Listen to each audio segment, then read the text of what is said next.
धन्यवाद। वो हमारे बीच में पूर्वाजी फेडरेशन चेयरमैन जी भी है, प्रिंसिपाल जी भी है, मिनिस्टर जी भी है, हरी सबसे घटी घटना दोषों से आए हुए हैं और हमारे बीच में सबके चाहते अटल प्रधान जी जो युवा दिनों की धड़कन है, मैं अपील करना चाहूंगा कि अटल प्रधान जी भी आए और इस मंच के माध्यम से कुछ संदेश दे। तस्वीर भी बदलेगी, तस्वीर भी बदलेगी, हिम्मत न हार मनूर की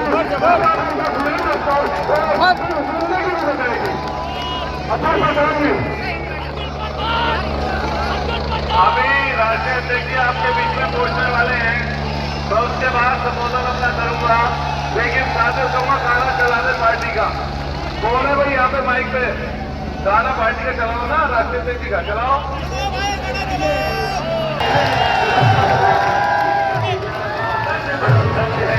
दिल्ली में परवेश की खातिर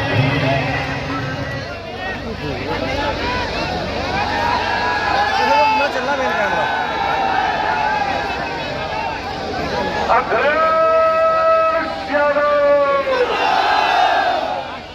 हमारे संगठन के अध्यक्ष महंत ललतेज जी और बड़ी संख्या में हमारे सभी समाजवादी पार्टी के नेता जो मंच पर हैं, यहाँ पर उपस्थित इस चुनावी जनसभा में सभी आदरणीय बुजुर्ग किसान भाई, नौजवान साथी, माताएं, बहनें और प्यार बंधु, कई बार इस धरती पर समुद्र मंथन हुआ था और समुद्र मंथन के बाद एक तरफ कौन था, दूसरी तरफ कौन था, आप जानते हो। इसलिए इस बार जो 2024 में ये संविधान मंथन होने जा रहा है, एक तरफ तो वो लोग हैं जो संविधान की रक्षा करना चाहते हैं और दूसरी तरफ वो लोग हैं जो संविधान के भक्षक हैं, संविधान को खत्म करना चाहते हैं। उनके बीच का चुनाव है। आपने विरोधी पार्टी के लोगों की भाषा सुनी होगी और जो सत्ता में है उनकी भाषा तो पता नहीं कहां से सीख करके आए। उनकी अगर हम भाषा सुने तो ऐसा नहीं लगता है कि कोई ऐसे संविधान और जो संविधान की शपथ लेकर के बैठा है उनकी भाषा है।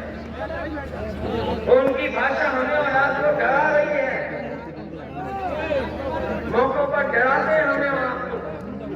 मैं आपसे कहना चाहता हूँ, जो जितने बड़े पद में हो उसको उतना ही विनम्र हो जाना चाहिए, तब हमारा लोकतंत्र मजबूत होगा, तब हमारा संविधान से हमें आपका विकास होगा। कई बार लोग चर्चा करते हैं कि संविधान कैसे खत्म हो जाएगा, अधिकार हमारे कैसे छिन जाएंगे। आपने हमने बहुत करीब से देखा है। 2022 के चुनाव से पहले याद होगा, पूरे देश के किसान दिल्ली में बैठ गए थे, धरने पर थे, 4 साल बैठे रहे। वो भी मांग कर रहे थे कि हमें एमएसपी मिलनी चाहिए, एमएसपी के लिए कानून बनना चाहिए। जो 3 सारे कानून आए हैं कि हम 3 सारे कानून स्वीकार नहीं कर सकते हैं। आपने वो समय देखा जिस समय फोर्स को आगे कर करके सरकार ने अपनी पूरी ताकत लगा करके सड़कों पर कील लगवा दी, पक्की आरसीसी की बैरिकेडिंग करवा दी, दीवार बनवा दी आरसीसी की, और किसान को वो दिल्ली में अपनी बात कहने के लिए नहीं आने देना चाहते। जितने दिन आंदोलन चला, सर्दी में, गर्मी में, परेशानियों में, जो आखिरी बताते हैं लगभग 1000 के लगभग किसानों की जान चली गई, लेकिन सरकार ने परवाह नहीं की। लेकिन जैसे ही चुनाव आया, उन्हें पता लगा कि किसान उनके खिलाफ खड़ा है, पूरा पंजाब हरियाणा उनके खिलाफ खड़ा है, पूरे देश का किसान खिलाफ खड़ा है। उन्होंने डर करके 3 काले कानून वापस ले लिए और 3 काले कानून को कहा कि अब नहीं लागू हो। सोचिए कभी ये लोग तो 400 पार का नारा दे रहे हैं, अगर 400 जीत गए तो बताओ काले कानून लागू होंगे अगर 400 जीत गए